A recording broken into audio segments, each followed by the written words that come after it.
Kwa majina mimi naitwa Bernard Mjengwa, mwanachama wa Yanga tawi la wakali wa Chang'ombe. Juzi rais wetu wa chama cha mpira alipofika, lugha aliyoitumia kwanza sio lugha ya kimpira. Ile ni lugha mimi nimekosana na mke wangu nyumbani naenda kumtamkia kwa sababu na mmiliki nimemlipia mahari. Kalia hajailipia mahari Yanga, ila yeye amepewa dhamana tu ya kuiongoza.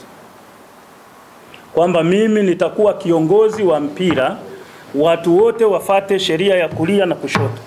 Lakini anachokionyesha kwa Watanzania, yeye anafuata sheria ya kushoto ambako yeye ana itikadi nako, lakini huku kulia anaendelea kukugandamiza. Mimi napata wasiwasi hata ile nia aliyoweka kwamba anataka kugombea tena. Ningekuwa na uwezo mimi wa kimungu, ningewageuza wapiga kula wote wampe 0. Kwa sababu sisi tunahitaji kusonga mbele kimaendeleo ya mpira, tuwafikie Uingereza, Spain, Ufaransa na mataifa mengine, Argentina na wengine wanaofuata.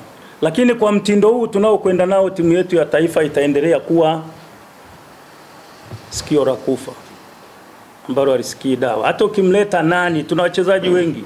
Tukichukua orodha sasa hivi kuchukua wachezaji wa Tanzania walioko Sweden ambao hawajacheza timu ya taifa yoyote wako zaidi ya 14.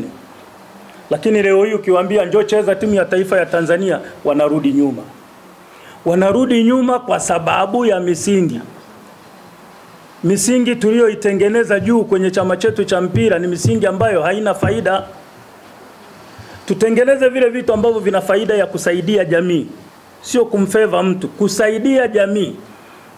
Una timu 16 kwenye ligi au timu 18. Anzia namba 1 mpaka timu ya mwisho, wote ni watoto wako.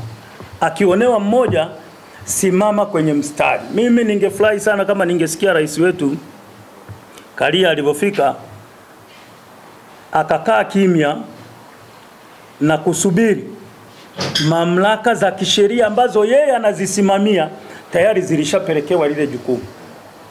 Kwa sababu sisi Yanga kama Yanga kupitia kamati ya Yanga, baada ya mchezo ule kuahirishwa, kesho yake tulipeleka malalamiko yetu ya maandishi TFF, ambayo kwa kuchafua hali ya hewa amesema viongozi wetu ni wachafu. Sasa labda sisi kama wazee wa Dodoma tumuombe akawasafisha ili wang'ae, wakitembea waonekane ni wasafi. Lakini sisi tunajua kwamba viongozi wetu ni wasafi, mpaka kuna timu zimetoka nje ya nchi kuja kujifunza kwetu sisi vizuri vile tulivyo navyo. Na sisi tumetoka hapa kwenda South Africa kujifunza wenzetu wanapataje maendeleo ya ushindi mpaka wanasonga mbele. Mtu mchafu angefanya hivyo tulivyovifanya.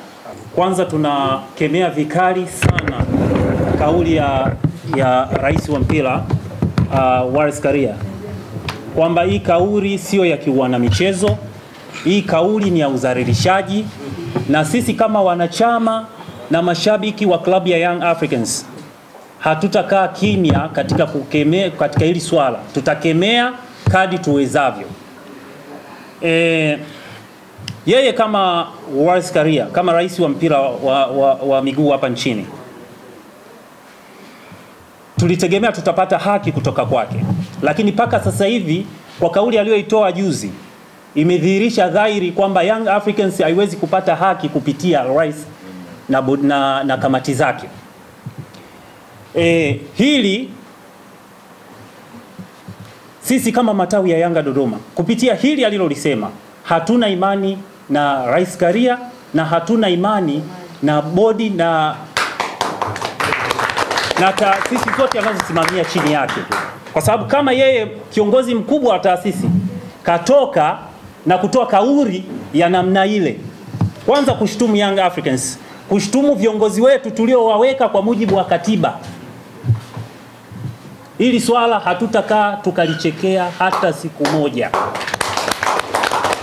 Na hili ajue kabisa, wana Yanga Dodoma, matawi yote zaidi ya matawi 50, hatujakubaliana na kauli yake, na atuombe radhi kwa kutukosea Wanayanga, atuombe radhi kwa kukosea mpira wa nchi hii.